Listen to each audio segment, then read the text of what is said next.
Victor Pross speaking to you, anarchist artist. Well,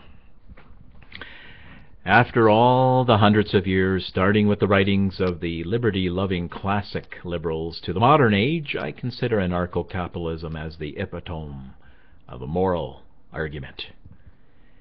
And I see modern philosophical anarchism and libertarianism as an advancement over the classical liberals.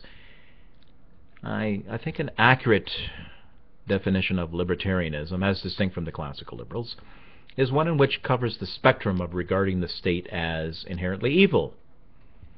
As the phrase goes, the state is an unnecessary evil. However, too many modern libertarians have capitulated to the idea that the state is a necessary evil or an unavoidable evil, and therefore seek to control or limit the government. And unlike classical liberals of the 19th century, modern libertarians don't try to provide a philosophical or ethical grounding to the state, as did notable individuals such as John Locke, Jean de Baptiste and David Ricardo, etc. No. Modern libertarians just regard the state as a given, as if it were just a metaphysical primary, like gravity. They just want to lasso the wild beast before it gets way out of control. They don't advance a philosophy of government. They just want to tame it. And other libertarians will call for the outright abolishment of the state, which speaks to the anarcho-capitalist. And as for this libertarian anarchist, the state is an unnecessary evil, period. Let my position be clear on that. And anyone who sees the state as capable of being intrinsically good ought not to be considered a libertarian, much less an anarchist. So, those who regard the state as intrinsically good, let's call it what it is, they're a fucking statist. Now, with this before us, we can ask the question, why the fuck are some anarchists and libertarians taking part in electoral mainstream politics? What the fuck are they doing? In the book City of God, St. Augustine relates the story of a notorious pirate, and this pirate plundered small boats and raided villages along the coastline, and he was eventually captured and brought to the mighty Emperor Alexander the Great. And the emperor angrily demanded of him, "How dare you molest the seas?" To which the cheeky pirate replied with unabashed insolence, "How dare you molest the whole world? Because I do it with a small boat, I'm called a pirate and a thief. You, with a great navy, molest the world, you are called an emperor." But what's the real difference between a pirate and an emperor, apart from the scale of action, of course? Both the pirate and the emperor use force and violence to accomplish their goals. Both men expropriated the property of other people. So what is the real difference between a pirate and an emperor? And we can ask this very same question in modern times, and contrasting the political elite to private criminals, the moral of the story remains the same.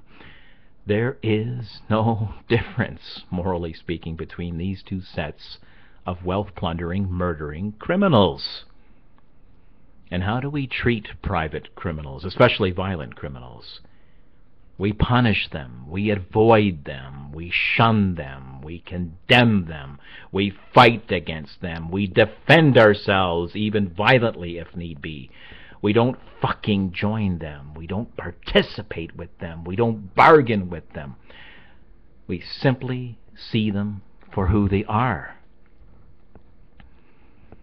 And in taking part in the mainstream electoral process, have anarchists and libertarians taken leave of their senses? Have they lost an intellectual grip in understanding the nature of the beast, namely the state, that institution that they're allegedly against, when they pragmatically vote for one puppet over the other? Consider the wisdom of Emma Goldman. If voting changed anything, they'd make it illegal. There are anarchists who actually believe that by utilizing an entirely constructed state enterprise, the electoral process, that they can somehow surreptitiously and strategically minimize the government or else make it work in their favor, which is exactly the same premise that your standard garden variety statist operates from. And at this point, the line has been blurred between the anarchist and the statist. Both are now simply and factually just participating in a criminal enterprise.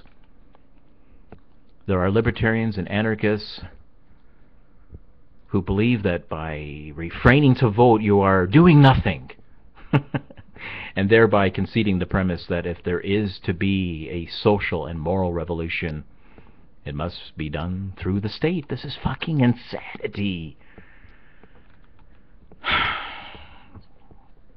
Murray Rothbard asked the question, if states have everywhere been run by an oligarchic group of predators and have been able to maintain their rule, how do they maintain their rule?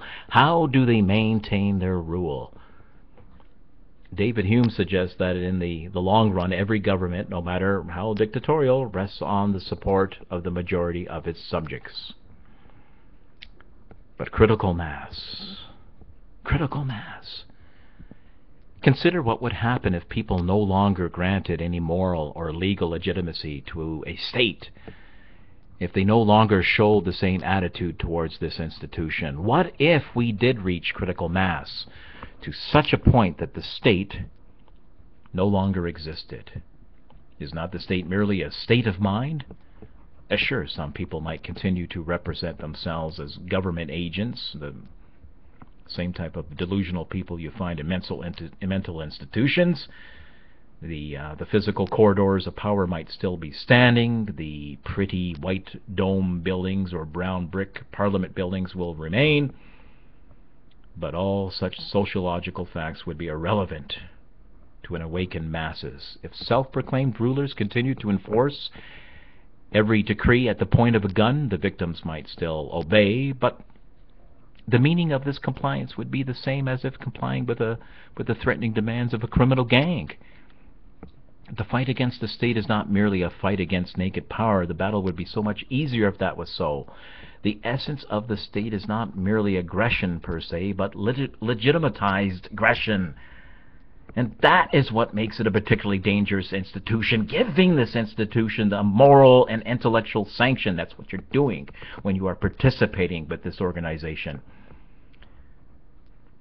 The state uses the sanction of law to legitimize its criminal acts. And once we apply the same moral standards to the state as is applied to everybody else, and once a critical mass of people truly see the state for what it is, this ancient, superstitious, blood-drenched, wealth-plundering institution will truly be dead. Victor Pross, signing out, anarchist artist, Popicles, the Culture.